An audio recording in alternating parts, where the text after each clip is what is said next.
Good evening, gentlemen. Good evening, 4D. Good evening, Viv.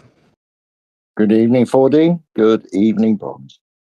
It is Thursday, the 30th of July, 2026. Storm the Teacup, episode 75. Brought to you by this week's chemical element with the atomic number 75 and the symbol RE. Rhenium. Rhenium. Oh, that's... Isn't that one of the rarest... I think I know this one. Isn't that the rarest substance on Earth? It's a metal with a... I think common sense is the rarest. Common sense is the rarest substance on Earth, isn't it? Yeah. Which one, sorry? It's common sense. Common sensium. Sorry, yeah. Common sensium is the rarest element on Earth. And I don't know why I know this. I think it's got an over 5,000 degree melting point. Like, it's a really hard metal. I don't know why I know that either. But anyway, it might be wrong. Yeah, well, I've never heard of it, so that's I'll trust your knowledge on that one. Number 75. The island called the Big Island in Hawaii is the 75th largest island. That kind of prompts me to get into to get sidetracked into something about language, but maybe that's for another time. So that'll probably eat up 5 or 10 minutes. And that's pretty much 75. The year 1975, February 11th, Margaret Thatcher defeats Edward Heath for the leadership of the opposition UK Conservative Party. Thatcher, 49, is Britain's first female leader of any political party. And you've got to say about the Conservatives, they do put Labour to shame in that respect, because Labour are the ones who always go on equality and women's rights and all of this. And every single Labour leader throughout history has been a white male, whereas the Conservatives have had several women, and they currently have a black woman as their leader. So, March 1st, Australian television switches to full-time colour. March the 10th, this is British eccentricity at its worst. I mean, British eccentricity can either be genius or just ridiculous, and this is ridiculous.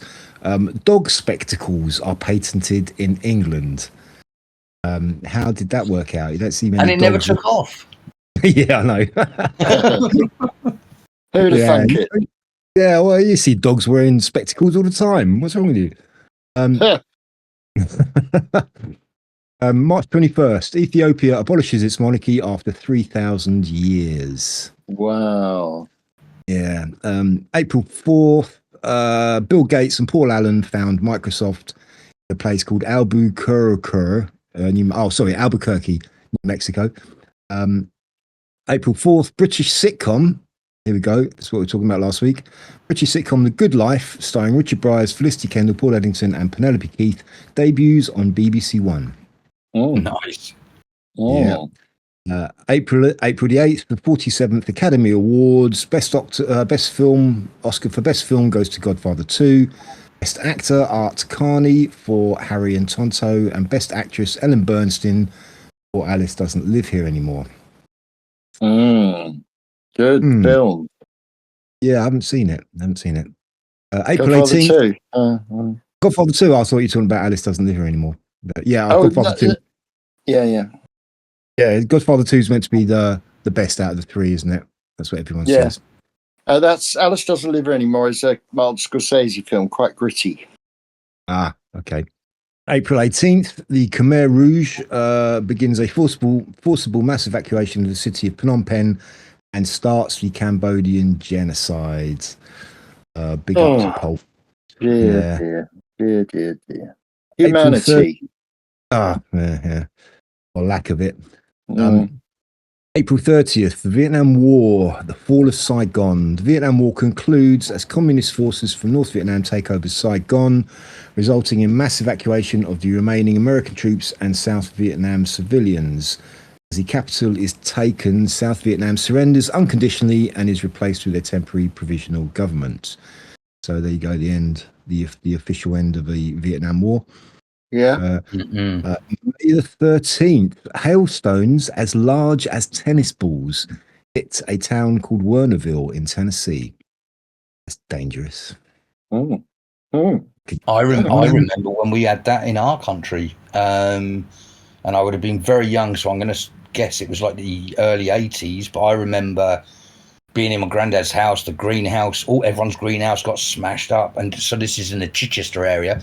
And those were honestly the size of basketball. Tennis balls. Yeah. Basketballs, that would be something. That would be crazy. Yeah. That would be yeah. So yeah, I'm crazy.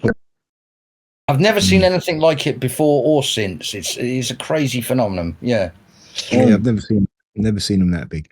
May the 16th, Junko Tabei from Japan becomes the first woman to reach the summit of Mount Everest. May 27, the Dibbles Bridge coach crash near Grassington, North Yorkshire, England, results in 32 deaths, the highest toll in a United Kingdom road accident. It seems they didn't learn, because there was an identical accident back in 1920s as well, where 11 people died, where the coach just drove off the bridge. So, with an accident black spot there, I'd say. June the 2nd, the first ever recorded snowfall in London in June. Snow in June in London. That is incredible. I mean, we get definitely manipulating our weather.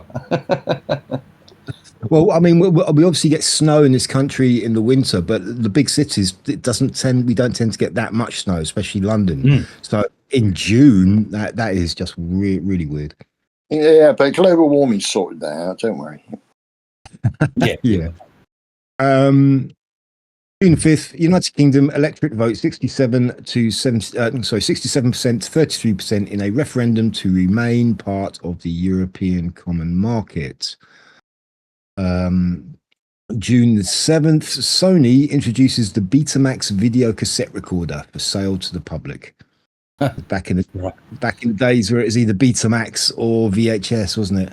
I was going to say, I'm old enough to remember the arguments. My uncle had a Betamax and we had a VHS. And to be fair, I didn't know, I was too young, but I remember listening to the adults say that the Betamax was the better of the two brands. And it sounds like it was another one of those that VHS just had more money behind them, I suppose.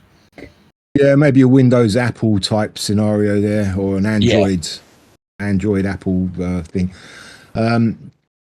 September 5th. This is kind of a little bit strange. Well, connections here are strange. In Sacramento, California, a woman called Lynette Squeaky Frome attempts to assassinate. Yeah, Viv, you remember this. Attempts to assassinate US President Gerald Ford, but is thwarted by a Secret Service agent. She ends up being sentenced to life in prison. And strangely enough, exactly 17 days later, on September the 22nd, in San Francisco, California, another woman, Sarah Jane Moore, tries exactly the same thing. And she is also thwarted by the Secret Service. Squeaky Frome was associated with the Manson incident. Yeah, really? That is Squeaky Frome. That's a familiar name. I've heard that before. Yeah, 17 days, exactly 17 days between two California women trying to assassinate the president. Yeah, and in between, September 19th, 40 Towers, starring John Cleese, Prunella Scales, Andrew Sachs, and Connie Booth, premieres on BBC Two in the UK. Wow. 75. That was September 27th. Francoist Spain executes 5 ETA and FRAP members, which ended up being the last executions in Spain to date. October 1st, thriller in Manila. Muhammad Ali defeats Joe Frazier in a boxing match in Manila, Philippines. The fight is viewed live by well over 100 million people worldwide. Wow. 100 million, really, back then? Wow. Yeah, I know. Yeah, it was huge. That was real, a massive event back then. October 16th, the last naturally occurring case of smallpox is diagnosed and treated, the victim being 2-year-old Rahima Banu in Bangladesh. The thing I find about that was straight off of Wikipedia, and the fact that it says the last naturally occurring case of smallpox. That's a very curious thing to say, isn't it? Very odd indeed. October 29th, Peter Sutcliffe, the Yorkshire Ripper, kills his first victim, Wilma McCann. Yeah. That went. I remember that. There was the manhunt for that was absolutely incredible at the time. That was before computers. Yeah, Yeah, that was incredible. before computers and surveillance. It was I like the police force of the whole country seemed to be working on it. And I actually knew a guy briefly back in the 90s who was a suspect who the police pulled in to interview because he looked a little bit, he fit the profile. It wasn't him, obviously, but imagine how shit scared you'd be in a situation like that, and they say, look, it's just one of those things, but we're going to call you in, and you knew you didn't do it. You'd still absolutely kick it. Yeah, I didn't do it. Oh, you didn't do what? Yeah, I'd make myself sound like I was the one. Yeah. Yeah, it's absolutely. It's one of the defining events of the late 70s. Was the Yorkshire Ripper murders? Absolutely incredible. It got the whole nation, and just dear, Yeah, it was headline news for weeks, wasn't it? Yeah, there'd never really been anything quite like it. I mean, am I right in saying that's where we get all those photographs of just lines of police kind of looking for evidence along a field? Maybe. Yeah, quite possibly. I mean, it shows how times have changed, how there was such a media frenzy over that. And today, these things are happen every day, and it just gets forgotten in 5 minutes, even if it's mentioned. It's just so sad. Yeah, things have changed. I know. It's so true. And I mean, the Yorkshire Ripper was named after Jack the Ripper, which was again another a Victorian, obviously, nightmare. Yeah. He went on. It was basically because he went and he killed prostitutes, didn't he? That's why they attached the name Ripper to him. Killing several prostitutes before he was caught. November 6th, first performance by punk band The Sex Pistols at St Martin's College in London. Yep. November the 10th, by a vote of 72 to 35, with 32 abstentions, the United Nations General Assembly approves a resolution equating Zionism with racism. The resolution provokes an outcry amongst Zionists, and it is repealed in 1991. November 11th, Angola becomes independent from Portugal, and civil war erupts. Surprise. Portugal, okay, look, we're leaving you to get on. You can do whatever you want now. Here's your freedom. What do you want to do? Oh, let's kill each other. It also led to the revolution in Portugal, the Carnation Revolution. That's right. There was. Yes, that's one of the direct results.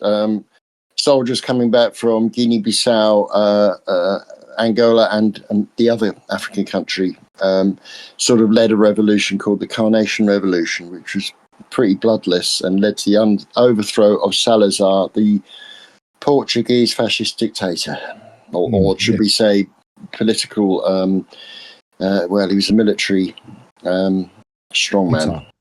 A member of the junta. Yeah, thank you. Thanks, Viv. December 3rd, the wreck of the HMHS Britannic, sunk by a mine in 1916, is found in the Keir Channel by a certain Jacques Cousteau. Tuck that in just to put this one in. He for anyone who doesn't know, he actually invented the scuba diving equipment. Scuba being an acronym for self-contained underwater breathing apparatus. Yeah. And really popular as well on TV. The various Jacques Cousteau series. I don't know if it ever reached anywhere else, but it was very popular in the UK. It was, it's very good. Yeah, I watched that. Yeah. Or reruns. And at undisclosed date, Benoit Mandelbrot coins the mathematical term fractal. which led to the weirdly beautiful fractal geometry and the Mandelbrot set and strange attractors and all of that sort of stuff. That's only in that's 1975. Yep. Wow. And wow. yeah, and one final fact: the world population reaches an approximate number of 4,068,109,000. No, really. So we're quite far off of double, but nearly double now. Yeah, if you accept the numbers that they give us, then yes, it's almost double. Yeah. Yeah, Wow. it's almost double. Yeah. And there you go. There's your 1975. There was another big one that I thought you were going to cover, but you didn't. And that was the birth of yours truly. Very important in 1975. Yeah. Oh, you're just a baby. You're just a little baby.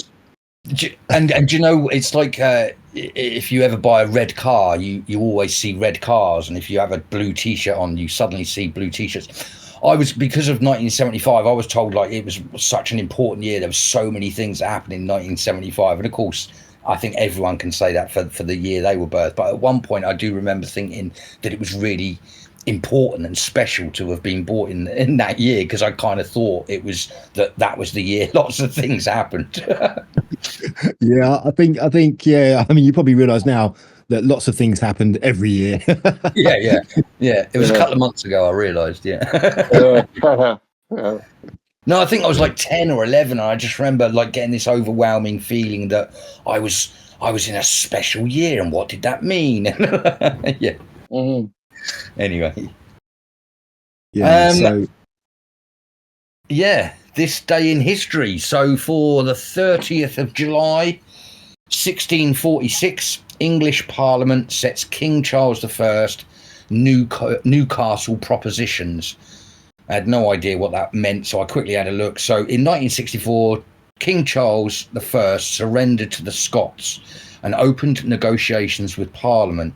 It demanded the Newcastle propositions that included in accepting the Scottish National Covenant, from which established a Presbyterian form of church government in England, giving Parliament control of the army for 20 years and turn over the key supporters for punishment. Charles refused to accept these stiff terms. Yeah. Leading to civil war, yeah. So that was that one. Then also this day in history, in 1775, Captain James Cook with HMS Resolution safely returns to England at the end of his second voyage. So last week we were talking about the circumnavigation of the world, and the week before that it was something else, but there you go. Yeah.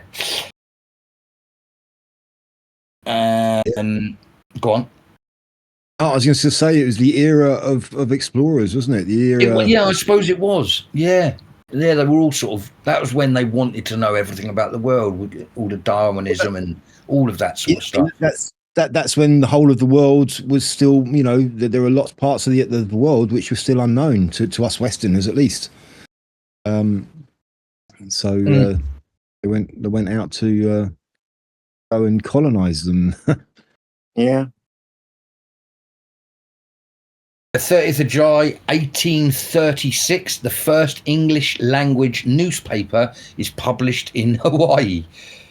Oh, really? Yeah, there you go.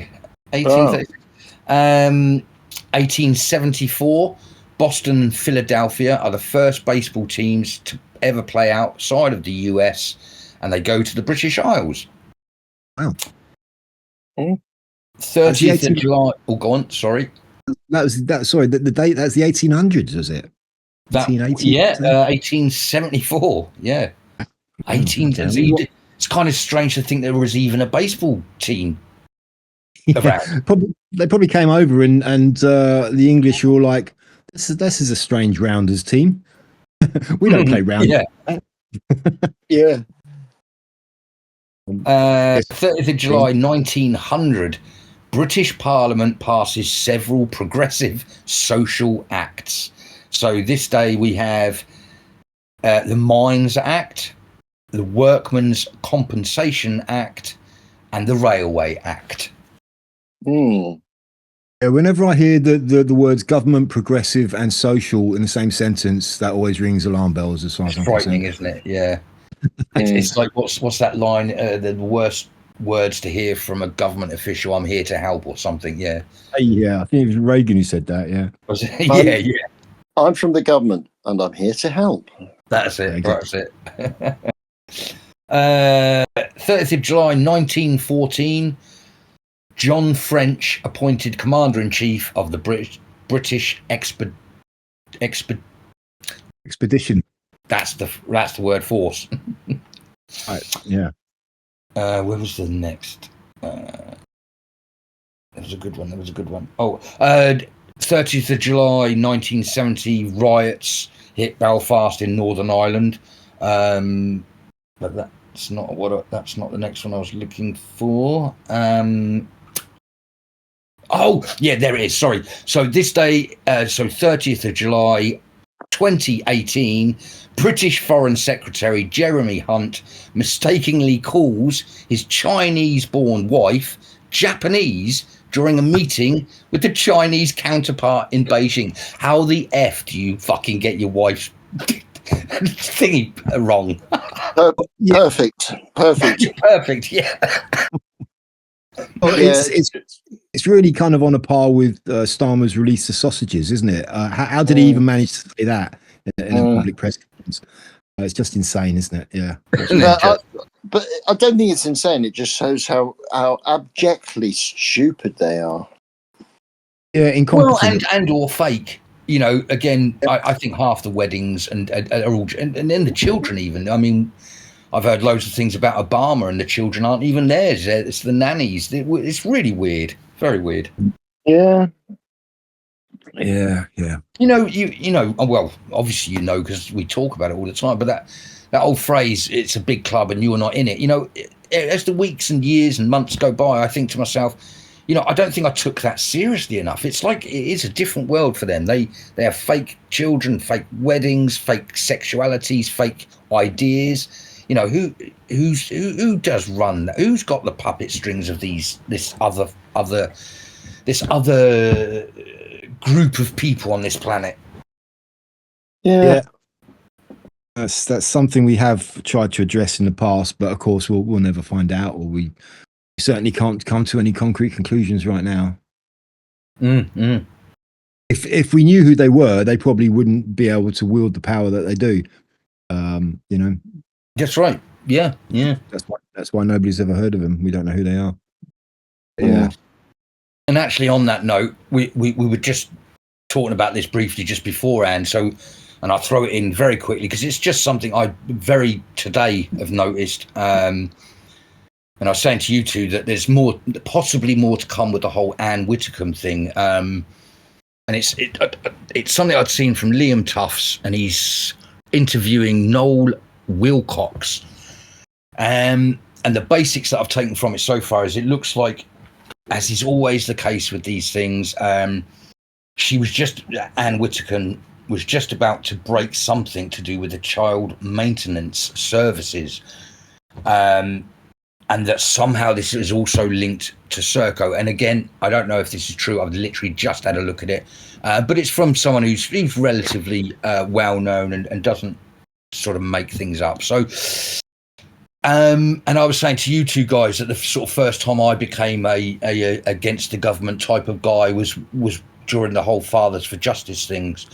And back then we were saying, why are we paying X amount to our ex-partners, but they're only getting X minus Y? You know, what is this Y? And Y was quite a big number. It was sort of just under half of the money. And so I can only assume that possibly the possibilities around that are huge, but that she's got maybe some inclining into some kind of massive pot of money that they've been hounding since about the 90s and 2000s. And that's because that's when sort of Fathers for Justice is, because all these rules and regulations against men started coming up, and you could be the nicest bloke with no problems whatsoever, but if your missus she could be a drunk, she could do all crazy things, but it didn't matter. She was the mum and she had access to the child, and you were thrown away. And it was like, what? Why did that happen? And why did we have to start paying money through a government system? Yeah. So God knows what that's all about. Well, you pay money through a government system and someone's skimming it off. Serco have done this for a very long time.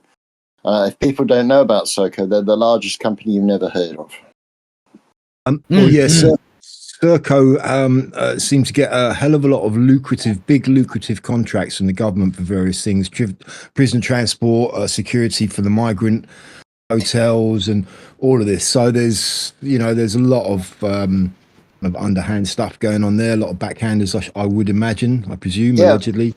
It makes a lot of sense why they wanted to break down the family and make sure that you pay money flood you with sex so that you're into sex, and then break down the family so that you have children and you have to pay for them. Serco would not also administer the HMOs and the various accommodations of the economic and fund-seeking migrants. And they run prisons, they run prison transportation, they run rubbish collection as well. Where they have a contract. They're involved in the military. They're very involved in the military. They have their finger in many pies. They have a number of people on the board. Some of them prominent Conservative Party supporters. I believe Sir Christopher Soames is involved, who is a grandson of Winston Churchill. I think. Isn't that Nicholas Soames? Oh, Nicholas Soames. Yes, Nicholas Soames. And I think is related to Winston Churchill, or of the Churchill family. Yes, you're right. He is. I just quickly on that one. I about 15 years ago, I knew a guy who's in that position, the custody battle with his ex over his kids, and she was just lying through her teeth. It's going through the courts, and she was just lying and making up stuff. And he actually bought one of these pens. It looks like a normal pen, but it's actually a recorder, so he could record conversations. And he did it. He had all the evidence. And they still just basically came down on the side of his ex-missus, who was just completely out of order.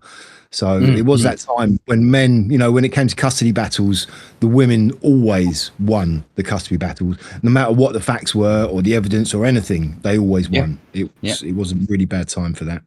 Yeah, of course. Mm-hmm. Yeah, terrible thing to have been done to a society. But again, you can see the puppet strings. The longer you're in this, once your eyes are open, you can't close them again, sort of thing. It just makes sense, unfortunately. Yeah. I'll tell you another thing. When we were building up to this, Viv, you said, "Oh, there's not really much happened this week," and I was going to say, "Oh my God, hasn't it been a crazy week?" So, what about you, Bronze? How do you feel the week news-wise has been? I'm still not sure whether that was Viv's deadpan sarcasm. No, I can never. Yeah, true. Sorry, I'm really sorry. Yeah, I know. Do you not know that there has been a major wildfire in your neck of the woods this week? Yeah, I do know. I know. They're all phoning in. They're all coming in. Dunwich. Yeah, right. Dunwich. Did we go to Dunwich? Have you ever been to Dunwich? Not specifically. No, we kind of went heading away, but not specifically to that place. Yeah, you know what the landscape's like. It's full of heathland and scrubland, and it's quite it depends where you go, but it can be quite bleak. We went to Shingle Street, which is, I wanted to show you bleak, and you saw bleak. Dunwich, it's Dunwich Heath. This is going towards. We did see the Sizewell B and construction of Sizewell C, didn't we, as well? So they're worried about it spreading to the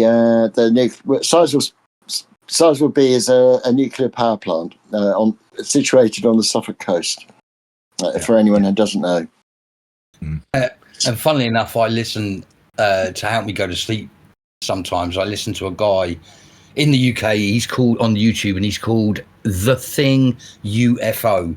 And he's just got a setup in his garden that's pointed at the stars, and he waits till it goes dark. He goes live, and his computer tracks things moving in the sky. And obviously, he's looking for UFOs. And his next big thing, I mean, he's a very, very small channel. I think there's about 100 people that watch it, like with me. And he's going to Wranglesham Forest, and he's going to that area. He wants to set his camera and do a live stream from there. And I just thought, oh, brilliant, you know, like, because you taken us down there. And I was in the text, and I was saying, you might find it not as interesting as you might think it is. He's from the West Country himself. And anyway, yeah, I just thought it was cool. Yeah, we know the theories about Rendlesham, that the American air base, which you can see next door, air base, is Bentwaters. Excuse me. And the idea about the Rendlesham Forest is that an unarmed or anyway, a couple of bombs or a bomb or two were dropped inadvertently onto the forest from an aircraft that was landing there, and they concocted the UFO story in order to cover this up.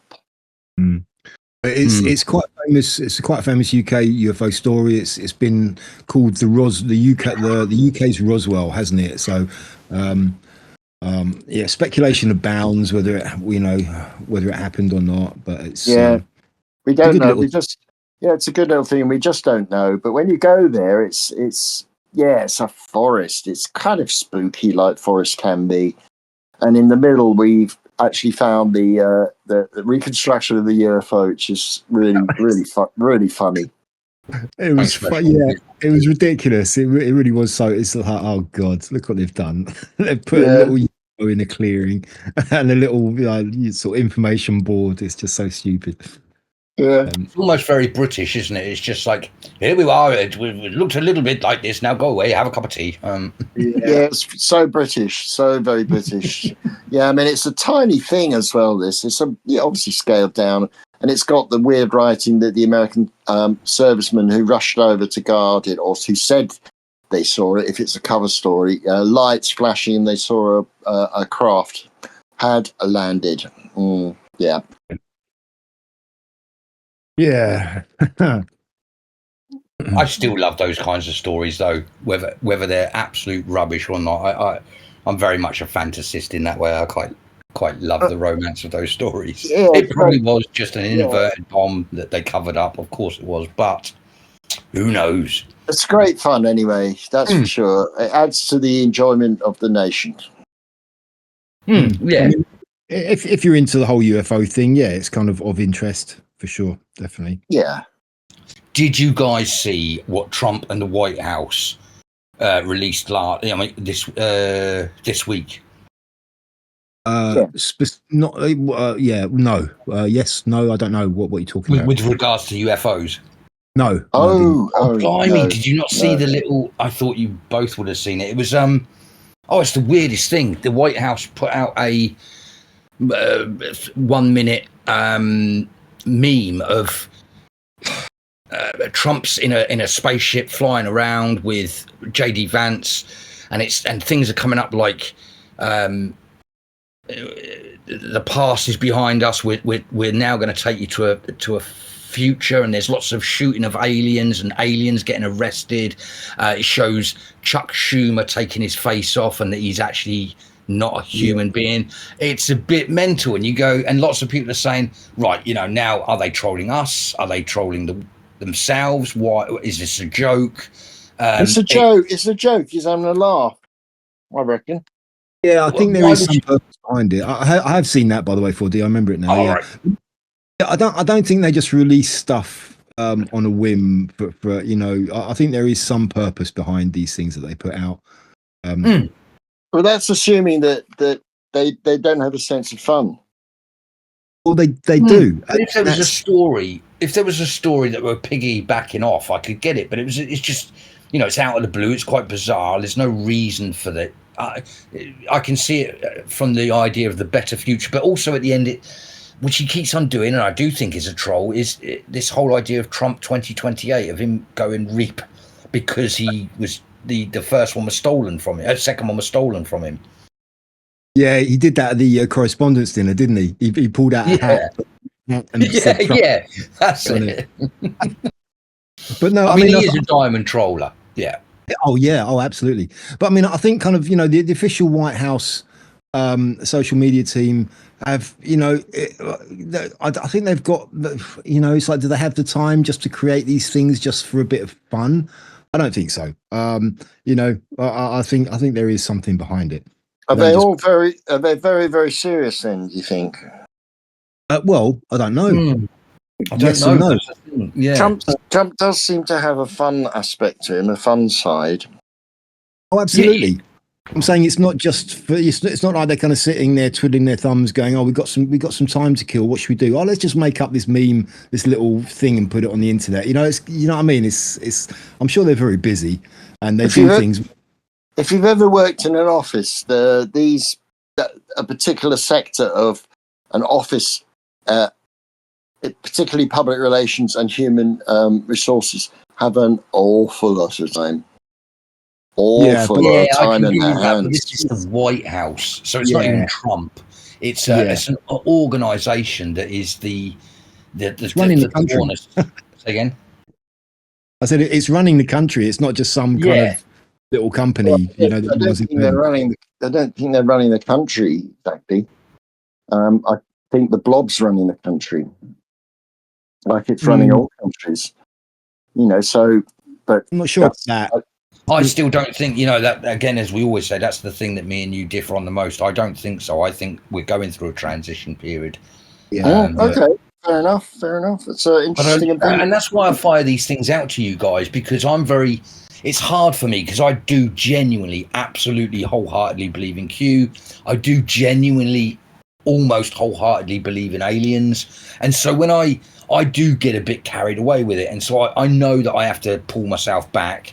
And I know that video is not anything to do with conclusive proof that any of it's right. But it blows my mind because I have a belief that in my lifetime it is going to be revealed to us. Because there's so much every week that we talk about. There's so much that makes more sense to me now. I mean, if the British government put out stuff like that, you'd be going, "What the hell are they doing? This is just nonsense." And it would be nonsense if the British government put it out. But this is not the British government. This is the Trump government. And we know what Trump's like. And he does kind of, with regards to information, he's very on top of the whole information side of things. So, I do think there's more to this than just a laugh, just having a wheeze. Absolutely. Okay, fair enough. I mean, the British government, if they were to put something like that out, I just think, it's more stuff that they put out. Most of what they put out is nonsense anyway. Well, yeah, but they don't. They dress it up as something meaningful. If you have eyes to see, you can see it's nonsense. I mean, like I say, I always take the whole COVID thing. Most of that was absolute nonsense. It's laughable.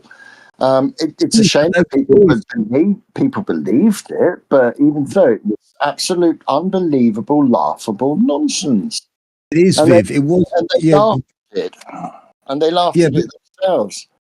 They put it out as deadly serious. That's the thing. It was nonsense, but they put it out as a really serious thing. That's the difference, Well, of course, but the British government always puts stuff out that's deadly serious, and it's laughable, and it's nonsense. It's almost all of it is nonsense. There's very little that isn't.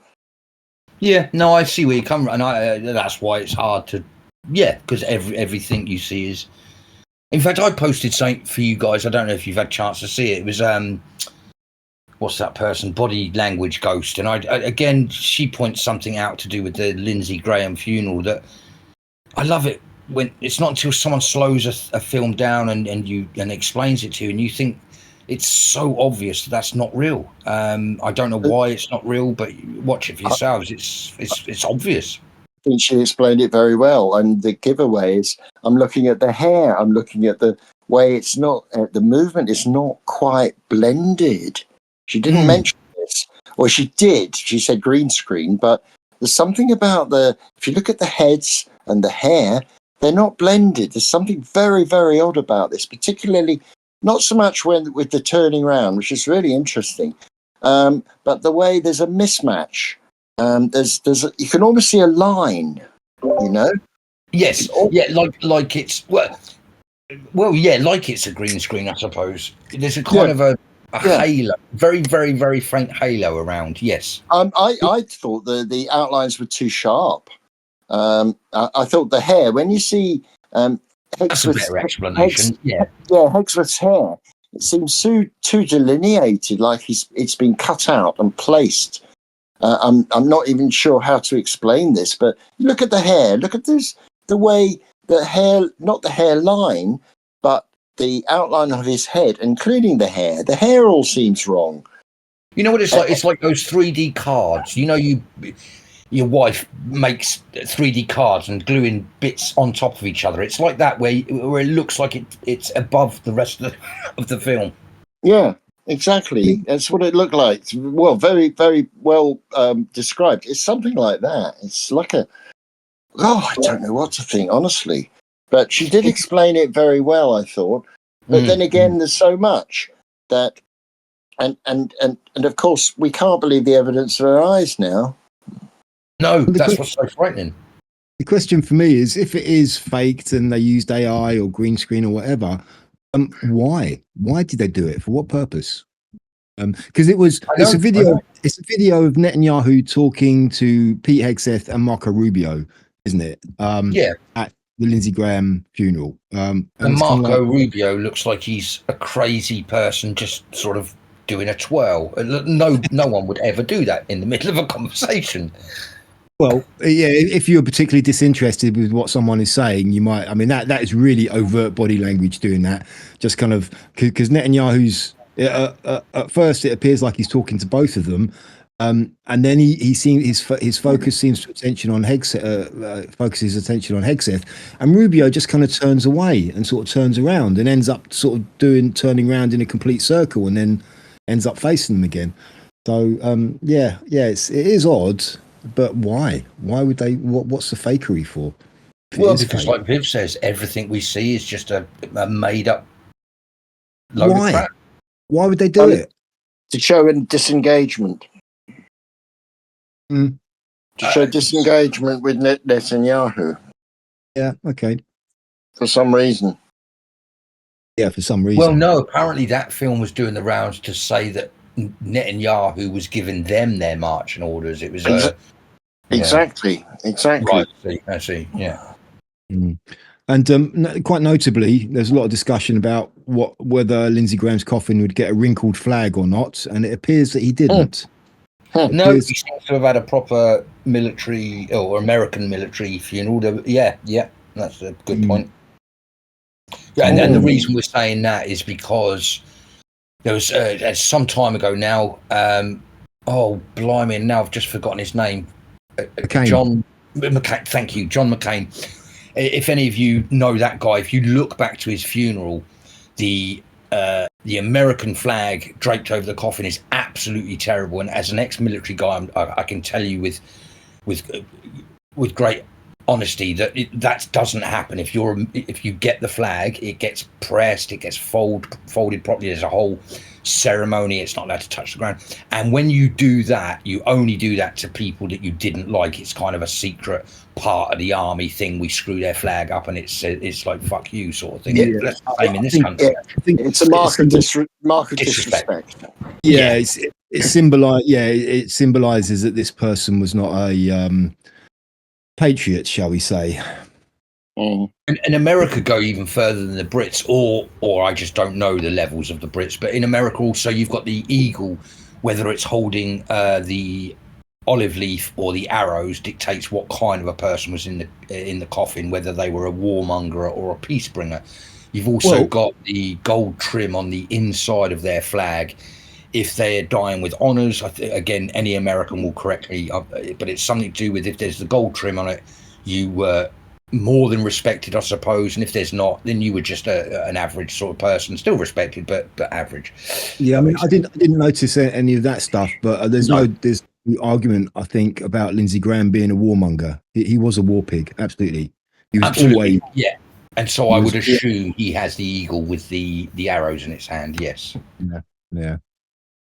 Another interesting part of their that was another thing that came up during the whole Q thing, was watching what was behind Trump to determine whether he was talking about a peaceful idea or a war type idea. Right. Yeah.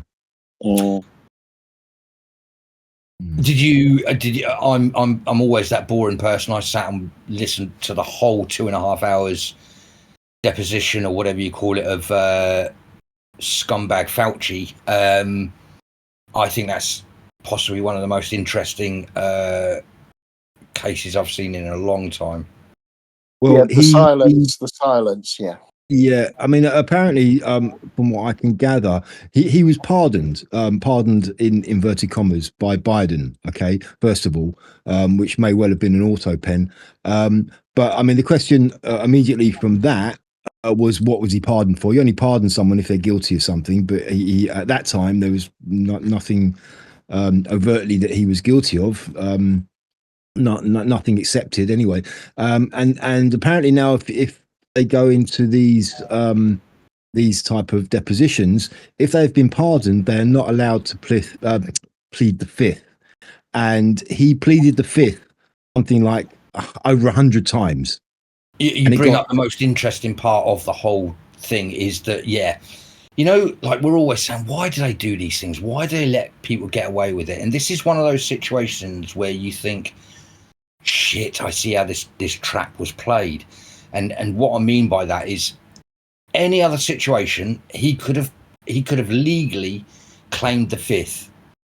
And the only reason he can't is this strange, not loophole, this strange law that if you have been pardoned, you no longer can be done for a crime. So you no longer have the Fifth Amendment as a safety net, because you can't be done for it. So it doesn't matter anymore. What was he pardoned for? Everything. Anything. Nobody said. There's no reason. No, it's anything. It's a blanket 10 years, and is it 10 years from 2014 to 2024, or is it beyond? Whatever. It's a kind of blanket thing, mate. It's immunity from prosecution. Anything. Yeah. Yeah. Yeah. Well, So, I mean, and it looks like, you know, everyone was like, why have they let him get pardoned? And it looks like that was the only way to get this scumbag in this situation where, again, you're looking at it from the Whitehouse point of view. They're going, look, they know he's going to lie, he's going to cheat, he's not going to talk, he's going to plead the fifth. And to try and come up with a 4D chess kind of way of getting him into that situation where they knew he would plead the fifth, thus breaking the law. And again, it didn't matter. It doesn't matter if he's got blanket immunity for everything. Let's imagine I've got blanket immunity, and then you guys find out that I'm the most prolific murderer of all time. It doesn't matter what the courts do to me. Do you get me on that level? So I think they've destroyed this man.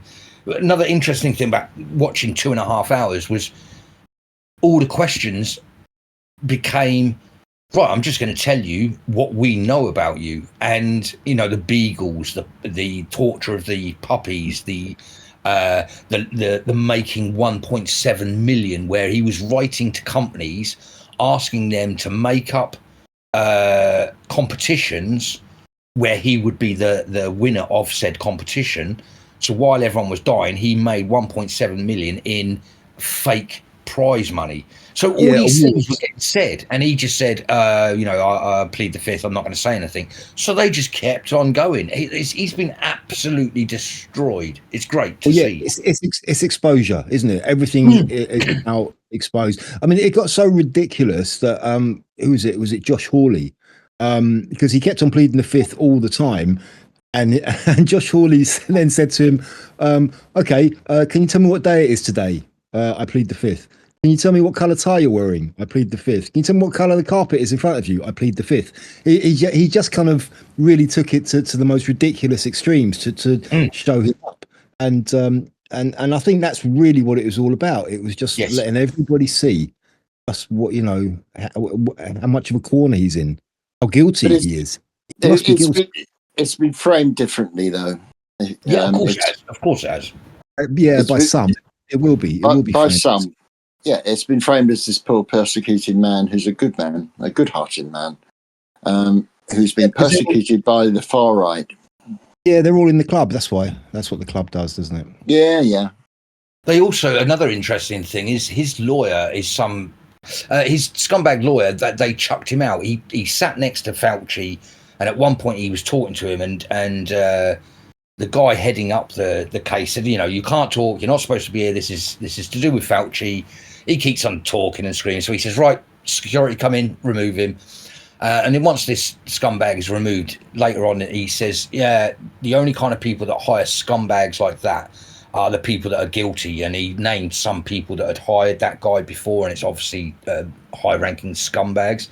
But it was, again, the language. He called him a scumbag. This is these deep state, high-ranking lawyers that get everyone off of everything. And you can feel the difference. He was like, nope, he's a scumbag. And another one of them sort of, which you don't hear, and it's stupid to hear it, but it was worthwhile hearing it this time, was one of them said, fuck you to Fauci. Well, said, and it's such a powerful moment. Well, he said, who the fuck do you think you are? I mean, this is thank you. That's it. Who the fuck do you think you are? And I think it's you're not supposed to swear in it, but that is such a powerful line in that courtroom. Well, it's very telling that he chose that lawyer, because he's a very kind of high-flying criminal lawyer, as you kind of more or less said there. But when he got him removed, right, whoever it was who was heading the committee or was talking at the time, who got him chucked out, said, "Oh, you can still take the advice of the other 9 lawyers you have here." It's like 9 lawyers, right? Like, how many do you need? And all you're doing is like, I plead the fifth. What what's going on here? This is insane. Yeah. As I said, this is the biggest thing since the Second World War. I truly believe we are. I've said it all along, and I still stand by it. We're going to have the most massive world courts to determine different countries' leaders how deep they were involved in this. I truly believe that. I do. I do hope not. I do really hope not. I'm not interested in globalism one bit. I don't want anything to do with the world court.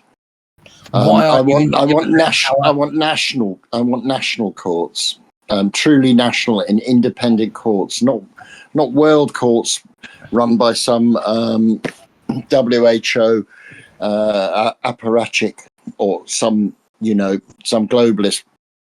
I want national courts, but not world courts. Yeah, but you can't do that because this is a international global ring.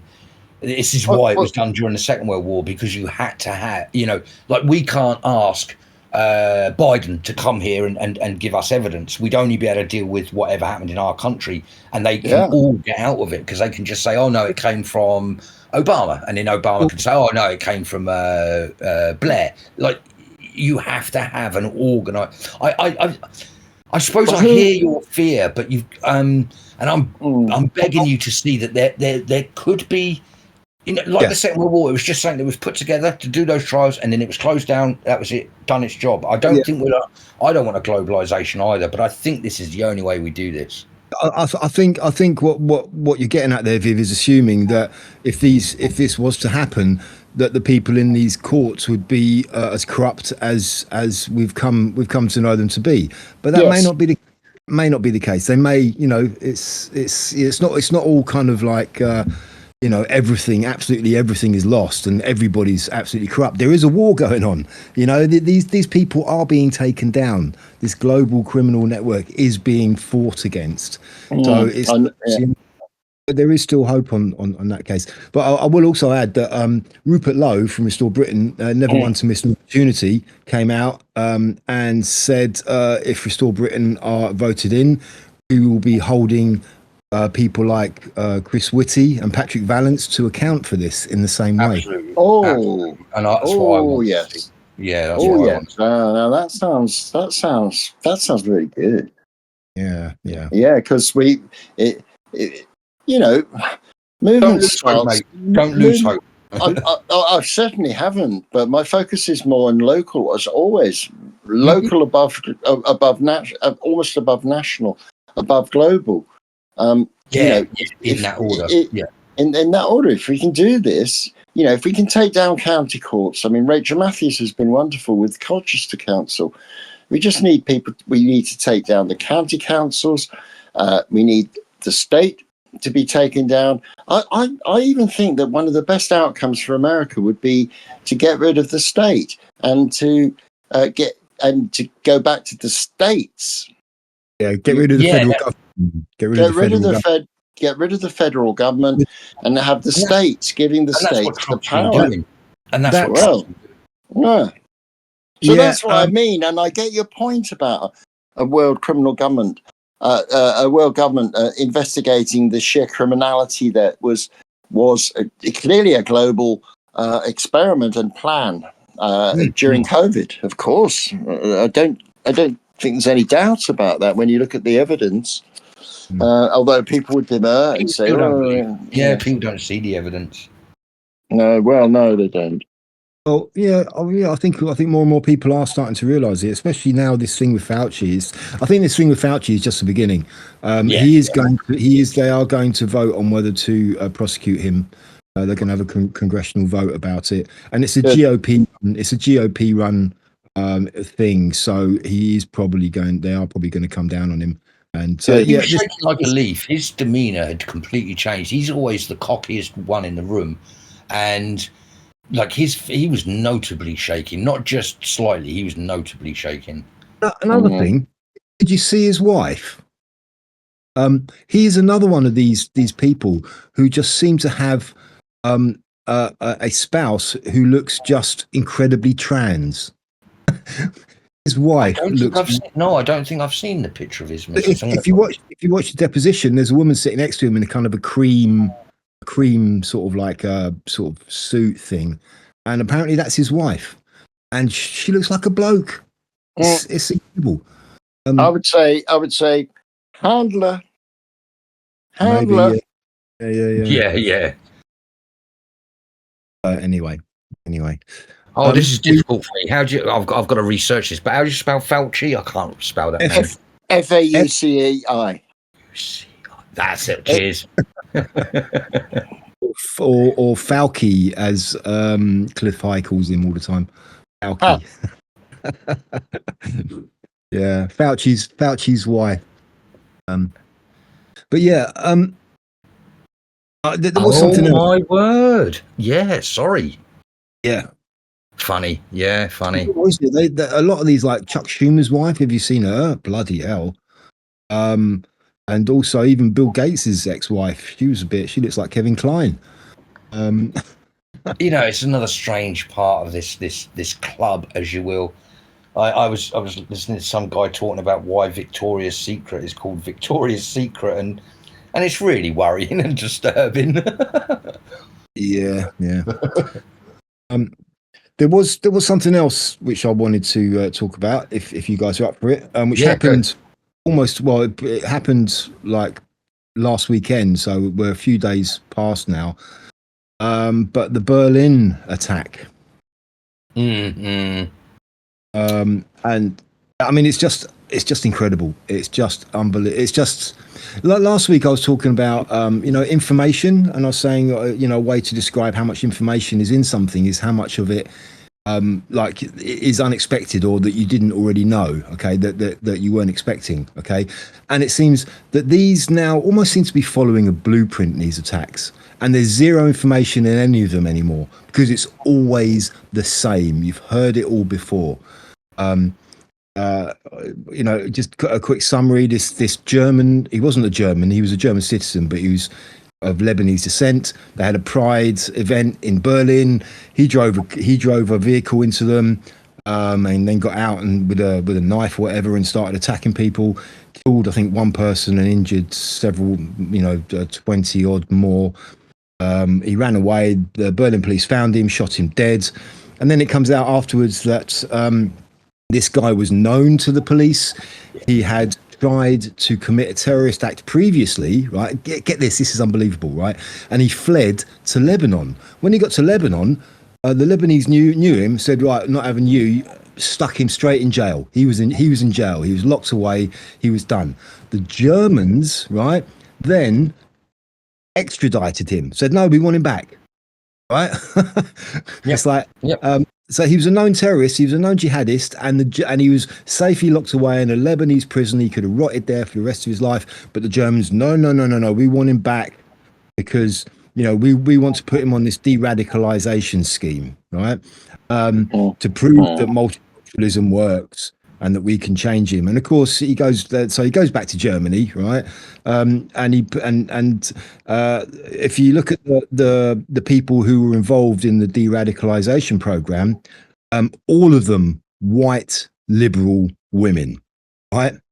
All of the liberal woke values. And if anything, right, that would have spurred him on. That would have just made him want to do it even more. He would have had no respect or anything, you know, towards these people. He would have just said, I want to kill you. That would have been his mindset, and it would have just galvanized him going through this.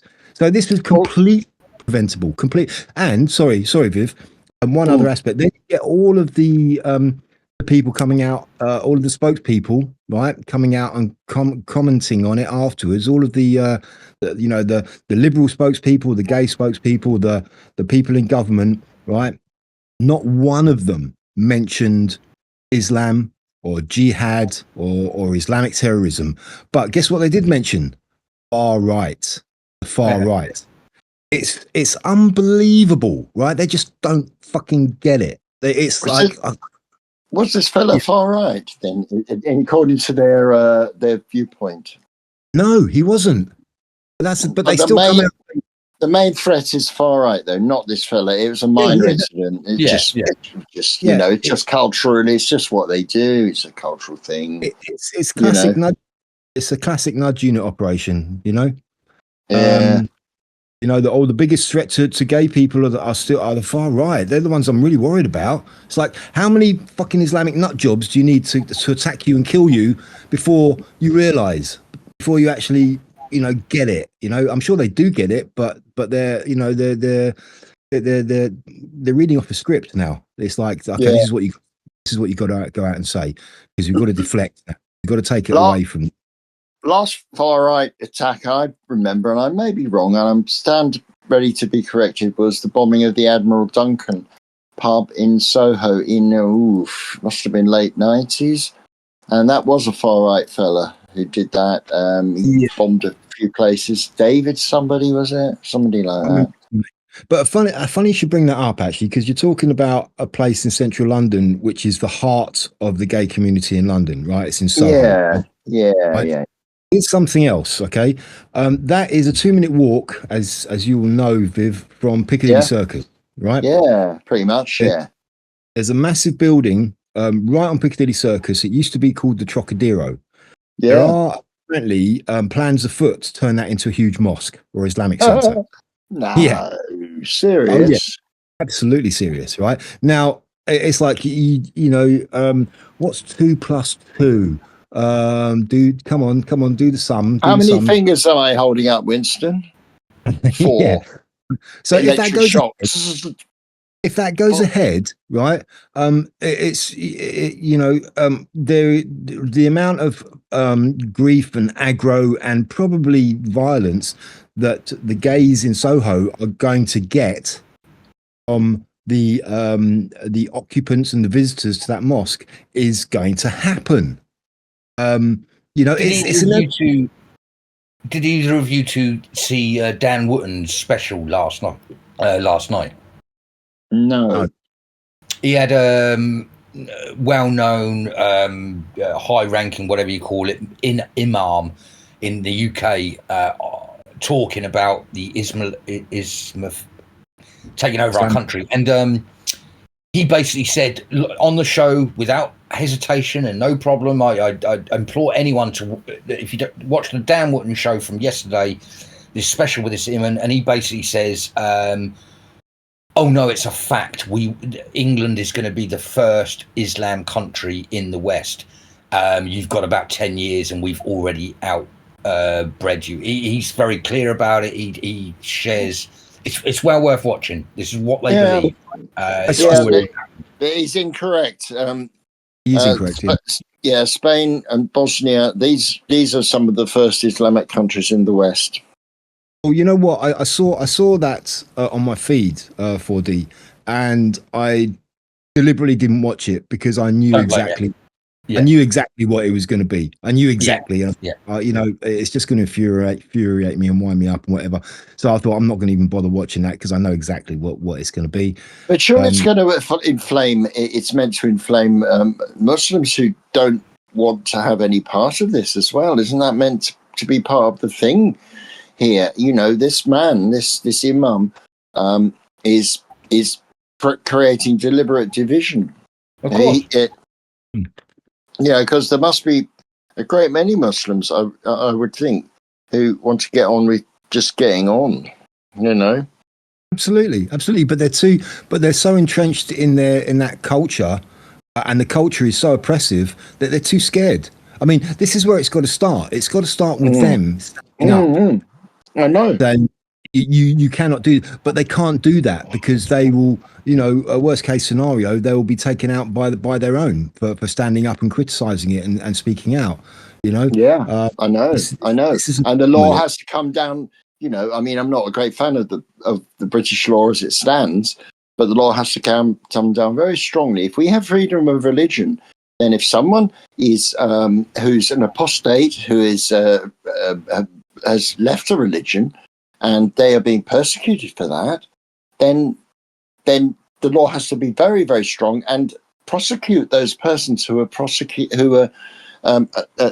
attacking the person who has left any particular religion, and that would apply to every religion. Yeah, but they're protected. They're protected, like, so obviously now protected beyond you know, any kind of sense now. Why are they protected? Because we've become such a blasphemous country, because our leaders always have some closet skeletons.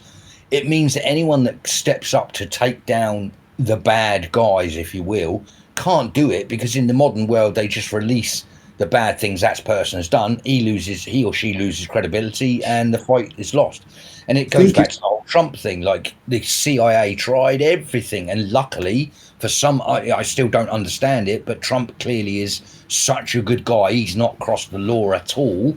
And you know, it comes back to this country. I hope Rupert Lowe is that guy, because the reason it happens, to answer your question, is just because of corruption, I think.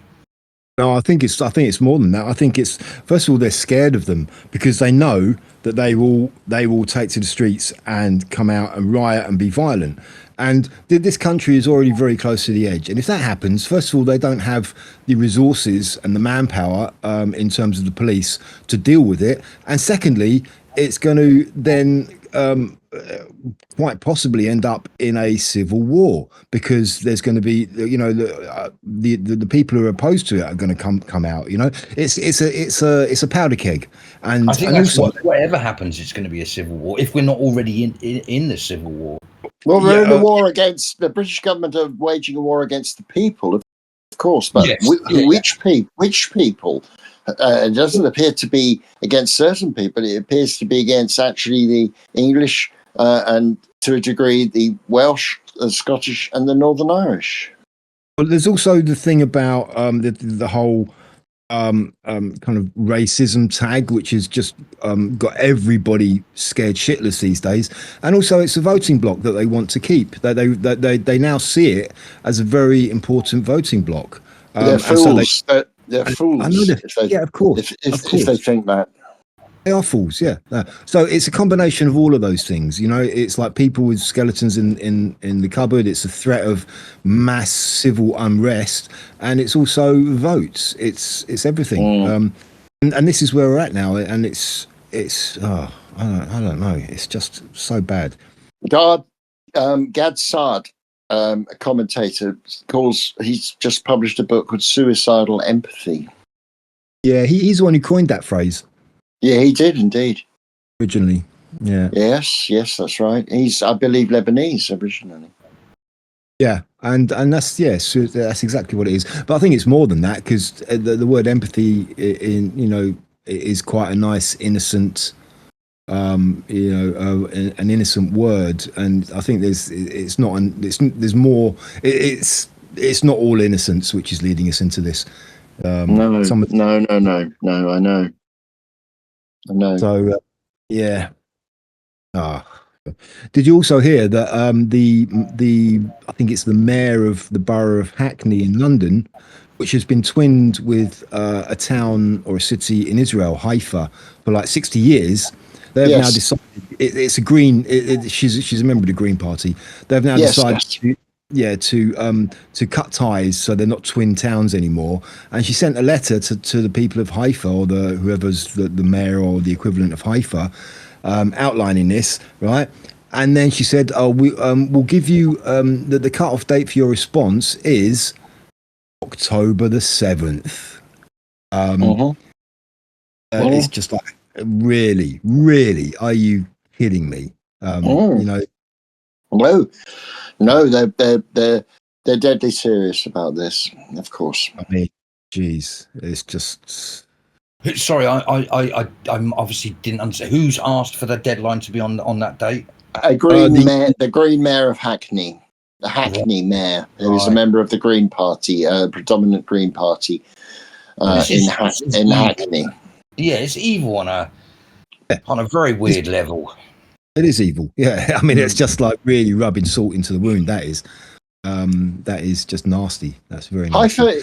Haifa is quite well known to be everything that liberals like. It's multicultural. It's diverse. There are many. There are a number of Muslims living there as well, of course, as there are within Israel. And I'm not a great supporter of Israel, to be honest. But at the same time, this seems just really childish. It's like. How can I put this? It's vindictive, it's vindictive, childish, and I mean, my goodness, who votes for Greens anyway? Well, if you know anything about the borough of Hackney, you can kind of I've lived in Hackney, and it used to be when I was living there, it was we saw a slow encroachment of the bourgeoisie moving in, and the bourgeoisie are mostly, as we know, out of sheer guilt and fear. They tend to be liberals, and of course, they want to be seen as good people. They won't be seen as good people, not historically. Funnily enough, I mean, Hackney was always a very, very multi-ethnic and multi-racial borough. Yes, quite possibly a minority white borough. I mean, it's and like you say, Viv, what you call the bourgeoisie are basically white middle class people with a bit of money. That's what I mean. It's a French term. I don't know what to use it as, because middle class encompasses a lot of people. In socio-economic terms. I've worked in market research, and I've gone through. I know the full A, B, C1, C2, DE social scorings. So middle class are C1, C2, C1. C2 are tradesmen. D and E are manual workers. C1, C2 are middle class clerical. C2 would be the bourgeoisie, and the top level would be what you would call the ultra propertied class, the rich and the aristocracy. I mean, they're all basically white people of a liberal mindset with a bit of money, and they've kind of moved in recent years. They started. I mean, it used to be quite a rundown borough, and they've moved in and started to what they call it, gentrify it. Yes. To make it a bit more upmarket. And the funny thing is, there's always a large black community in Hackney, and they started complaining. Oh, well, of course, all these white people moving in. You know, yeah, of course. I actually really like living in Hackney. I didn't have a problem there, and I really, I actually did like Hackney. I thought I wouldn't, but we were moved there with the housing cooperative I was with at the time, and I thought, hang on, this is all right. It was a very working class area. There were pubs that I would go in. I used to work nights, so I'd go into the pub about 11 when it opened, have a pint, and then go to sleep. And a lot of the people there would look at you, and they were white pubs. Well, sometimes black pubs, sometimes mixed pubs. It didn't seem to matter too much because the black population was settled, right? And they were basically what you'd call locals, and they look at you and think, "Oh, a stranger." But it was all right, And then the people, then they began to encroach, and I call the C1 group, the group I could call the bourgeoisie, the upper middle class. They're colonialists or colonists, perhaps, but they're colonising that area. A lot of people, have noticed this in Notting Hill. Where are the black people in Notting Hill now? Oh, it's how the tables are turned. I mean, back in the 50s, I'm sure Hackney was almost entirely occupied by white people, and then you had more of the blacks moving in, and I'm sure a lot of the white people complained at the time, and then the black people moved in and settled, and now it's completely flipped, and now it's the black people who are settled, and now they're complaining about the whites moving in. It's extraordinary, isn't it? It's absolutely extraordinary. A downward. But anyway, I think it's time for Vivs Bookshelf. What have you been reading? I've been reading mostly East Anglian supernatural ghost stories from the 19th and early 20th century, including M.R. James. I'm still reading Kenneth Clark. I'm still going through Professor Gilchrist's book on left, right brain.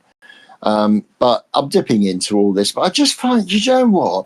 I find these short stories, I can just sit down, I can eat my dinner, and I'm reading a short story. I can get through a short story in an evening, and that's, bish bosh. I'm done. It's cushy, Whereas McGilchrist is going to be the work of months, Yeah. I know what you mean. Go on, Paul. Your left right brain thing. I got caught on it after we'd spoken. I was looking into some things, and I ended up watching this bizarre thing, as I always do, about it was about an hour long of someone talking about why women shouldn't be judges, and that was the kind of, but it was much more deeper than that. It was really, really interesting, and they were saying about not the left and right part of the brain, but the male and female part of the brain, which again we both have, as in both sexes have. But it was this experiment where they wired up all these blokes and average women and gave them scenarios on judging people, basically. And the idea was that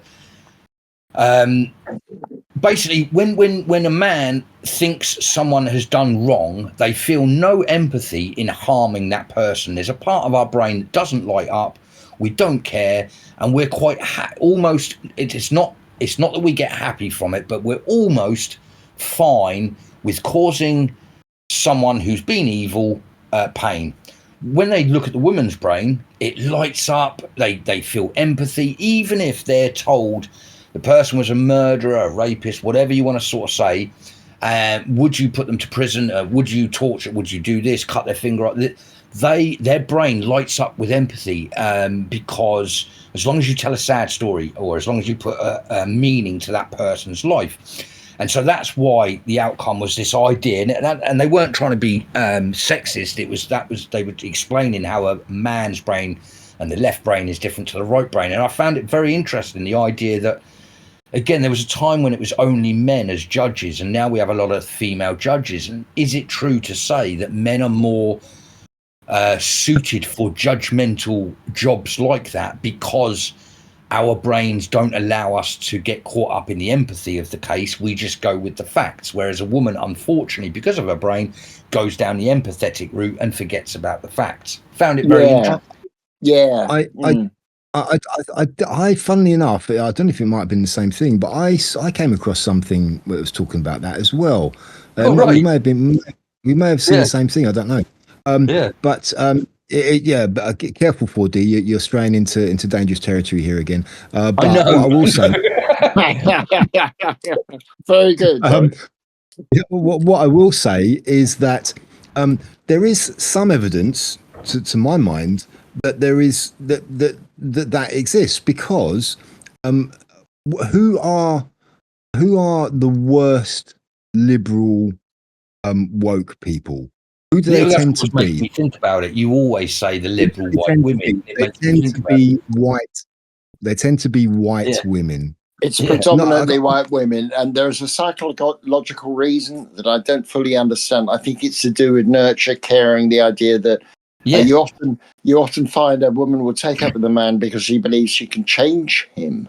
That's right. Another good point. Yeah. Yeah. yeah. Although I So was like that, to be fair. Well, yeah, but you can see that women will take up with men who are wrong uns, and they're clearly wrong uns. But the woman believes in the power of her compassion, her empathy, her caring nature, which is one would think is born from the fact that only women can give birth. I'm sorry, blokes who think they can do that, but it's just not possible, Yeah. fellas. Yeah. Anyway, I digress. you're not sorry, Viv. You're not sorry. Well, I mean, it has it has actually become a thing now, and the term Karen is a very specific description of these type of women. So sorry for anyone called Karen, if you're out there listening. It must be horrible to be called Karen and hear people talk about, oh, Yeah. look at this Karen, they're freaking out. But yeah, it is a thing. It is a thing. So But also, yeah, I have to say that someone you know who you've met when you've visited us. In fact, a couple of people are really harsh on the the punishment thing. Really harsh, and it's just it's really shocking. They'll say, "Yeah, I just want to torture them," and slowly. And okay. and I've heard other people, like someone at work, actually a very funny woman I work with who's absolutely love her. She's brilliant, but she says things like, talk about something wrong, and she's going, well, they should be fed into a wood chipper feet first. And I'm thinking, Oh, right, okay. Yeah, What? I say things like that half jokingly. It's kind of a, but yes, the empathy is lost. Yeah, Yeah, yeah, but it's not that's why the point I'm making, and I know it's anecdotal, it's experiential, it's just me and talking to one person, but I don't think it's not a blanket thing. I think no, that again, yeah, that's the thing people get confused with. yeah, yeah, you're right. You're right. This of is a course. particular social class of person. Yeah, and Yeah, I I'd mean, also push back on your obvious joke that I'm a sexist, but I'd push back on it in as No, much as no. no. Okay. That's why it's not no from Viv. Sorry, Bronze. It was an obvious joke, but I'd push back and also say that's another part of it is that I think it proves that I'm not because I want to talk about these things. I do genuinely believe a woman has a role and something things that I cannot do. The empathy is a good thing to have. I'm not trying to say that logic yeah, outweighs empathy by any. I'm just saying in that particular role, I think we need to go back to listening to the basics of how our brains work: left, right, female, male, all the things that make us. We were well, fine I for mean, thousands of years. yeah, I mean, we've met men. I mean, we've been over this before, but men and women, we do have natural roles, don't we? Mm, And mm, I mean, this is something which has definitely happened over the last, I don't know, 20 or 30 years, when women have started to adopt more of the traditional men's role in society. absolutely. Yeah. It kind of just goes against the like I said, our natural roles in nature. It's, we've always had these, we're equal but we're different. We operate and we do certain things in certain areas, that we are best. Men are better at doing certain things, women are better at doing other things, and that's kind of been upset now. and it is causing problems. At the beginning of the week, there was a story, and again, it's all planned. They do this against us, but 2 female police officers, and not only female, they were very dainty and small, both of them. 2 female officers were sent to a domestic case that had been called through as a 999 emergency. Someone was attacking a woman. They arrived at the front door. The immigrant, who it turned out to be, beat the crap out of 2 women and legged it. We've lost the ability to be critical fucking thinkers, Yeah, absolutely. Yeah, I mean, yeah, of course. It's just, if there's a situation like that, you send 2 burly guys who can deal with an out of control male. It's nonsensical why they do that. It's incredible. It's absolutely nonsensical. It absolutely is. I years ago, I was at a party. I was talking to 2 male gay police officers, and they told me that the worst domestic violence cases they were involved in was with gay males, and they said that it's really hardcore. Because you imagine 2 blokes scrapping. It's like a man and a woman scrapping. Well, okay, and so you get 2 women sent to it. They were saying this. They patrolled Hackney actually, and they said, imagine going for sending 2 women police officers to deal with this. There's no way they would handle it. No way. You wouldn't do it in the first place. You wouldn't send your 2 smallest female police officers. Yeah, but they do. They do. Yeah. You know what it is? It's not law enforcement anymore. It's a box ticking exercise. That's what it's turned into now. Yeah, I know. But it's putting the public in. It's putting the public in danger as well. Yeah, I was going to say. I think they wanted to destroy us. The going back to the whole Fauci thing, it didn't work, or Hillary Clinton getting in didn't work, or whatever. But they still want to kill us all off, and it's just another one of those, isn't it? Oh, yeah, it's not just putting the public at risk; it's putting police officers like those 2 women at risk as well. Yeah, it's like that German you were talking about, getting them back from the Palestine, from the prison from the other country, Lebanon. Yeah. It's just, and I even think, why would you bother? You just get another ragtag person to carry on dishing out crimes. But this is how bad it is. Well, I guess these high-ranking criminals all have famous rich family lines and stuff. Again, I don't know. Sorry, just quickly, I just wanted to chuck in this one, which I saw, which hit the news today. Did you see about what's happened with these thousands of Moroccans are storming into Spain now? Yeah, they went. Yeah. I knew it was going to happen. Ceuta, and to anyone who doesn't know, the European border. There is only one European border with Africa. It's in the Spanish enclaves of Ceuta and Melilla. These are 2 little bits, a bit like Gibraltar. That the Spanish that is a part of the EU, and the estimates at the moment range into the thousands of people, who have used inflatable and they've got into this enclave. The Spanish government is overwhelmed. Of course, the authorities in Ceuta are overwhelmed, and more are coming.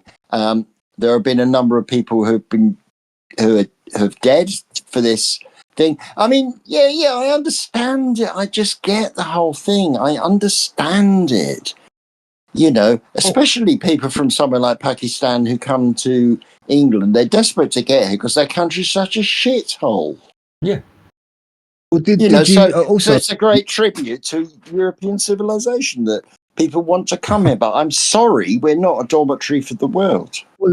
Well, it kind of works the other way. It's the opposite of a tribute to Western civilization, because Western civilization is allowing it to happen and destroy Western civilization. Exactly. I get your point. Yeah. I don't know if this is connected. It probably is. But the day before, the King of Morocco apparently released something like 1,000 prisoners out of prison. something to do with they have this King Day or something. So there may be a link there. Ceuta's a really. Have you ever been there, Viv? You ever been to Ceuta? No, but I know all about it. Of course, I've lived in Spain. I know all about it. Yeah. Yeah, no, I actually have. I was What over the in southern hell? Spain. What'd you go there for, man? Tell me about it. Tell us about this. I'll explain briefly. Well, a mate of mine. I went over to Spain with a mate of mine. His mum lived in a small town just up from Malaga. She was an old hippie, and one day we decided, let's go down to Gibraltar for the day. And I'm like, yeah, great. Started driving down the coast, and she starts talking about, oh yeah, when me and blah blah blah, we were used to go to Morocco, and then she goes, no, let's go to Morocco. And I'm like, what? And she's like, yeah, so we ended up going to Morocco. So we got the ferry across from Spain, and just it goes right past the Rock of Gibraltar. And we arrived in Ceuta. And I didn't know that this was a Spanish enclave. It's actually in Morocco. It's in on the northern coast of Morocco. No. And but it's Spanish. It's Spanish. It's a small Spanish territory. And we got there, and I'm going, where's customs? Where's passport control? We just drove off the ferry and onto the road, and we're driving around, and it's like, this is really what's going on here. And then we see signs to the border. And I'm like, well, this is really weird. I didn't realize it was a Spanish enclave. I thought, all right, we're in Morocco now. Yeah. So yeah. So yeah, it's a kind of an odd, well, I suppose it's sort of a reasonably good arrangement. But yeah, so they all of these thousands of hordes of Moroccans invaded Ceuta, and they're probably it's a very short trip across to the southern, across to southern Spain. So they're probably they don't need to, mate. They don't need to do that. They're in Europe. Yeah, but also, I mean, this doesn't look good for the communist leader, the now communist leader of Spain, Pedro Sanchez. Sanchez is yeah. So how long has Sanchez been there? Bloody hell! Oh, come on, people, honestly. He's apparently granted, I don't know, some citizenship rights to a load of a million immigrants, which is like, what you idiot, what are you doing? And so like that's probably prompted this as well. We're gonna, they're granting us, we can become citizens of Spain now, so let's just go. It's crazy. Yeah. It's just a strange death of Europe. Yep. Douglas Murray. Douglas Murray. Yeah. Exactly. Yeah. So I just thought I wanted to chuck that. It's really interesting that that's really interesting what you said. What year roughly was this, Bronze? What year? Oh, when I was over there. Yeah. This would have been the early 2000s. Yeah, 2000. Yeah. Just after the turn of the century. Yeah. Yeah, there is a big old wall now, a fence actually. Yeah, a fence. Oh yeah, they just trampled all that down. They went straight through that. It's a strong fence, and they got through, but most of the people swam around the fence. Yeah, and they could be criminals. This is amazing. This is amazing if they are, because my God, do you think they're going to? Do you think they're all going to stop in Spain? No, of course, no. They'll be offered asylum. They'll be offered asylum under the European Human Rights Convention and various other conventions that have been signed. But they won't stop in Spain. They'll be here. They'll be here, of course. Yeah, but knowing what riches await them here, they're going to be making a beeline for here. Of course they are. Of course. Mm. Well, listen, on that happy note, I'm going to rail it in because we're getting close to that time. Whose turn is it? Are we still doing Penelope Keith, or are we moving on? So sorry. So I think we kind of covered her last week, but I did want to just quickly say it was ironic, and I did it deliberately just to check the algorithms and stuff. But isn't it interesting that last week, for the first time, I had pictures of a attractive woman all over our thumbnail. And in 2 days we got 16 views, and that's more than we get in a week normally, proving that Yeah, genuinely proving that if, as long as you have a sexy woman or a woman revealing some flesh on your thumbnail, it's better off for you. So I've got to get women on our thumbnails. Yeah, of course, Well, of course, sex sells. But genuinely, I God, she's an attractive. I put those photos up. Sorry for interrupting you, but God, she genuinely, she was never in my scope of appreciation, and I kind of was looking for photos for her, and I suddenly thought, my God, there's some really attractive photos of her. She was a very spicy looking girl. Yeah.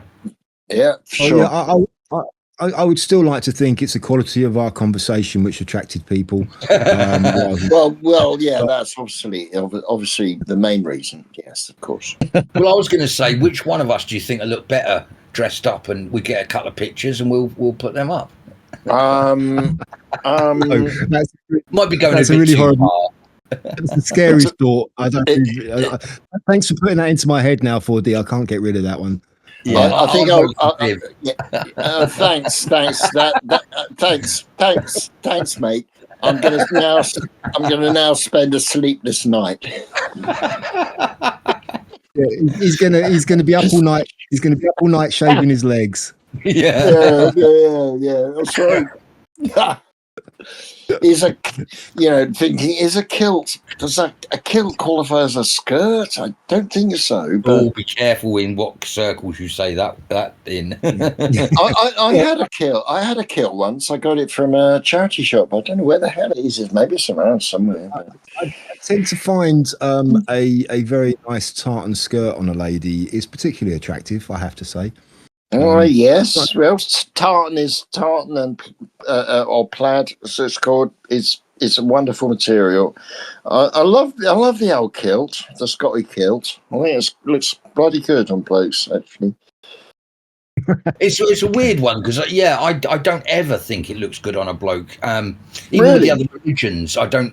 But that's even I suppose maybe it's the military in me, but I kind of go, yeah, that looks. It kind of it looks like it was meant to be. Yeah, I don't know.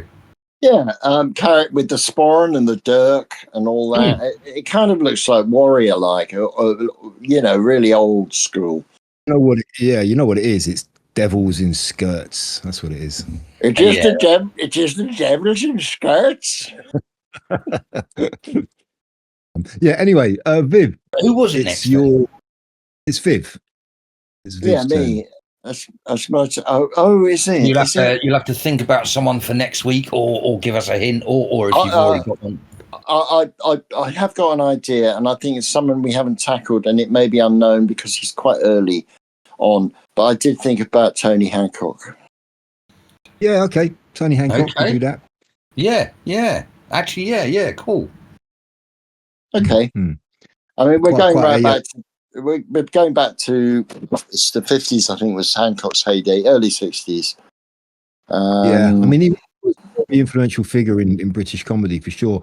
A bit before my time and 4D's time, I would say, and maybe even yours, Viv. Yeah. No, my time, before my time as well, definitely. Yeah. Oh, definitely. Yeah. Oh, Okay, cool. Tony Yeah, 'cause I Hancock. don't know much about that guy, so I don't know a great deal about him. I mean, I do know I've seen a couple of his films, and I've seen, I've listened to Hancock's Half Hour, which was massively popular in the 50s. Absolutely massively popular. He was a lugubrious, gloomy character. Was Mr. Hancock? He was a kind of stereotypical tragic comedian, wasn't he? Yeah. He was a troubled soul. But very. also, I mean, none of us none of us know much about him, so here's our chance to find out. About that's him. what I like about it. Yeah, totally. Yeah, I think so. I mean, but he partnered with Sid James, who we've done already. He did, yes, that's right. They had a TV show, didn't they? What was it? Was that Hancock's Half Hour was a radio show, wasn't it, or was that a TV show as well? It was a radio show. Yeah. We'll dig into. But that. But there was a TV series as well. I know they did. I know they had a TV series, and he made a couple of films, some of which I don't know. I found them really funny, but maybe that's my sense of humour, perhaps. Yeah, And- well, we'll dig into that next week. Yeah. And before you entertain us with your jokes, I have two things to bring up with you, Bronze.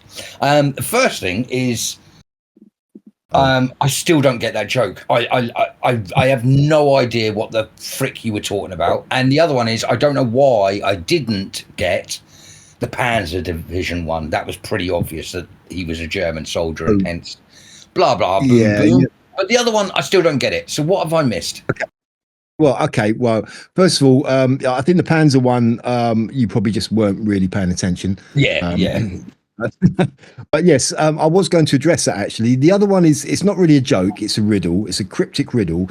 And I was going to start off the joke section by putting it to you again, right? Mm-hmm. And I'm going to keep on doing it every week until you get it. Oh, okay. Okay, so you like torment. Okay, yeah. Yes, I do. There's no empathy here. No empathy here. Oh, no. So, like I said, it's not a joke. It's a cryptic riddle, and it goes like this: what has 4 letters, sometimes has 9, never has 5? Oh, I got you right. Yeah. That is not a question, and that's the big clue. It is not a question. Yeah, I wish yeah, okay, you've explained it differently. I totally get it now. Yeah. Oh, you get it? Oh, okay. Yeah, Right, okay. totally. Sometimes you just have to explain it a little bit differently. Yeah, I totally get it now. Yeah.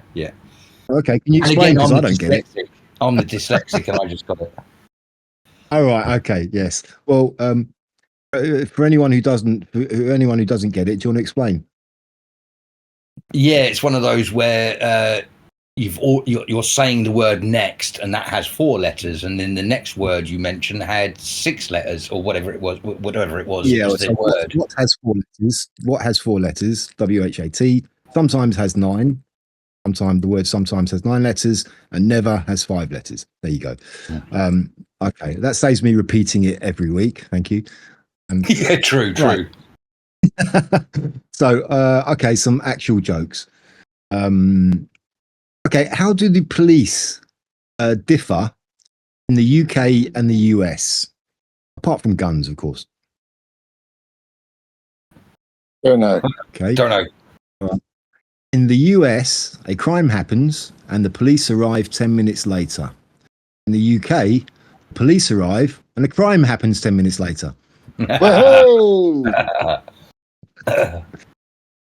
Okay. Right, I'm going to have to put on an accent to make this one work, so forgive me. A man walks into a bar and shouts, "Free beers outside!" Everyone in the bar, except the bartender, runs outside. The bartender then looks at the guy and says, "What the hell did you do that for? You just lost me all my customers." The man says, "Sorry, governor, I honestly didn't think any of those men would be brave enough to fight a grizzly bear, let alone 3 of them."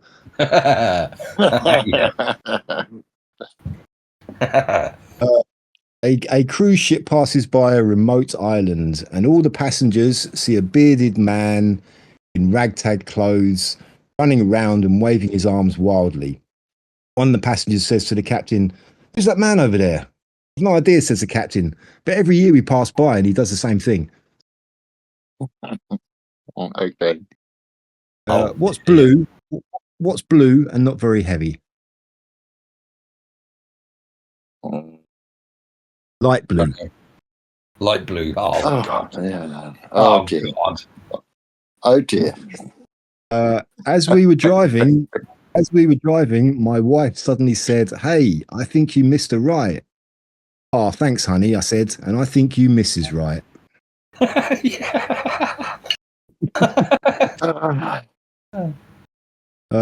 A girl phones her boyfriend. "Hi, honey, where are you right now?" He answers, "You know the jewelers on King Street where we met 2 weeks ago and you liked that ring with the little pink diamond?"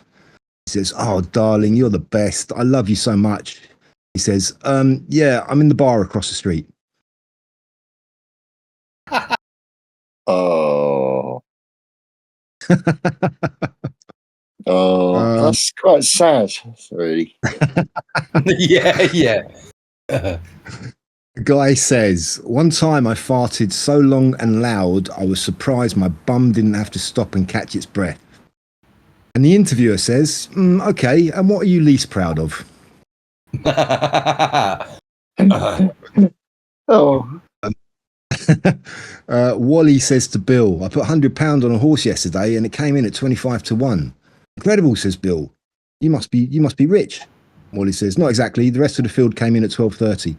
Yeah. Right. My girlfriend just dumped me. It was her birthday yesterday. I asked her what she wanted. She said, well, you know diamonds are a girl's best friend, right?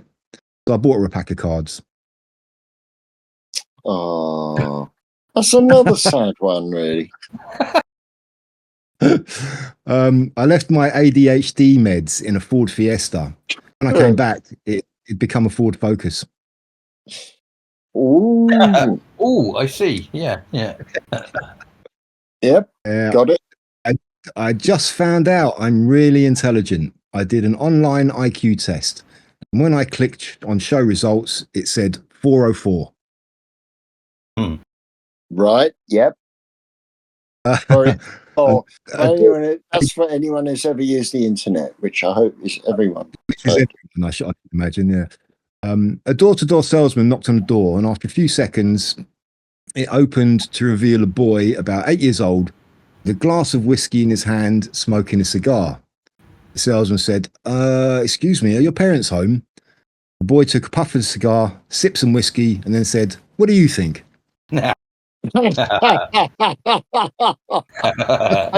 Actually, my God, that sounds like me.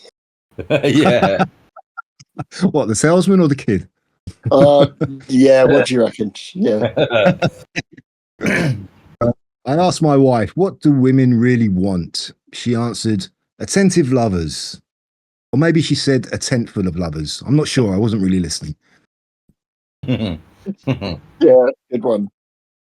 Okay, they're all right. Thank you. They're better than my bloody jokes, I tell you. Oh, you're not going to tell us one about the grape again, are you, Viv? Oh, have you heard about that? No, I'm not. Okay. All right, two more, and then we'll call it a night. A CEO visited his office and saw a man sitting on a sofa scrolling through his phone. The CEO asked, "What are you doing?" The man replied, "Well, just killing time until I get paid." The CEO was furious. "What's your weekly salary?" The man says, £1,000. The CEO pulls out a wad of cash, counts out £2,000 and gives it to the man. "Take this money and get out. You don't work here anymore." The man says, "Well, okay," and takes the money and leaves.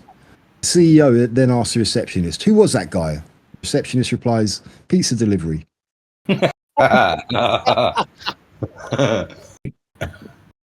And finally, when a man is in the same room with a woman in a leather skirt, his heart beats a little faster.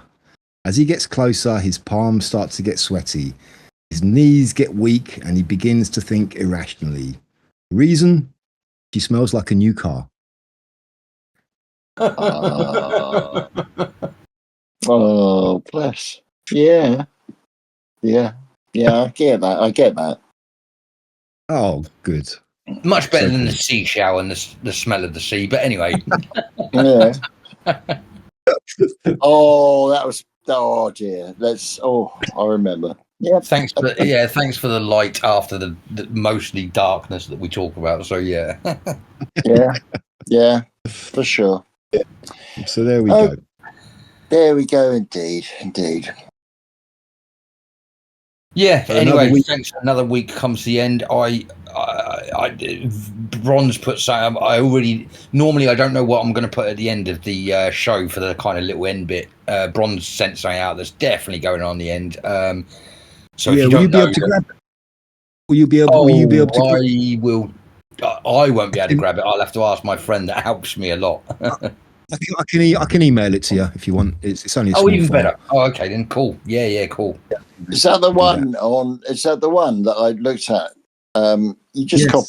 You don't have to not say it. Yeah, the Andy Burnham.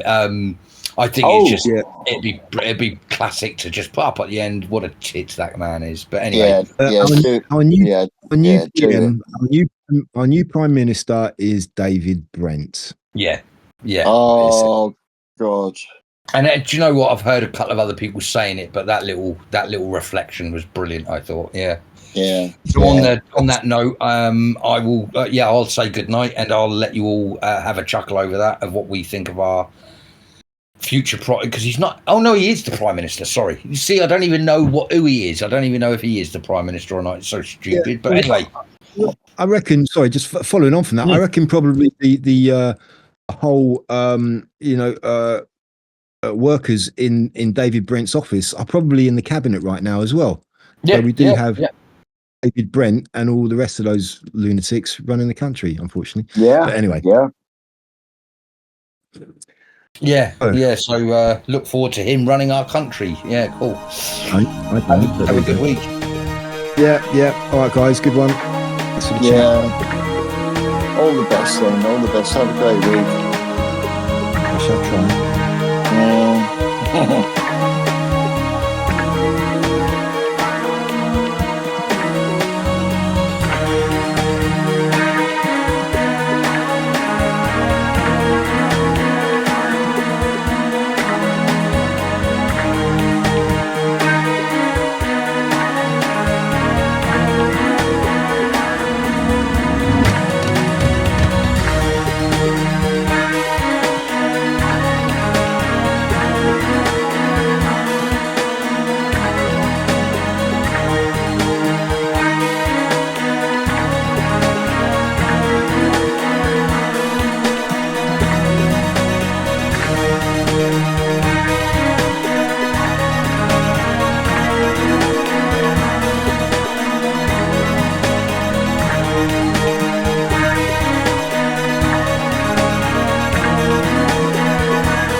Folder. Seen it a clock calculator. Okay, I think we better leave now. If that's it, can you leave now, please? In Makerfield, Orrell, Winstanley, Hindley, Blackbridge, Reading, Aldershot, Bracknell. You know, I've got a Didcot, Yateley. Well, there was obviously a decision taken by the PLP. It wasn't by me. I wasn't the Parliamentary Labour Party. This is someone else's decision. I didn't want to do this. It was up to our members of Parliament, and obviously I then responded. The board of directors come to me and they go, oh, David, you're the best man for the job. You know, you've got to take the job, and we won't take no for an answer. I don't believe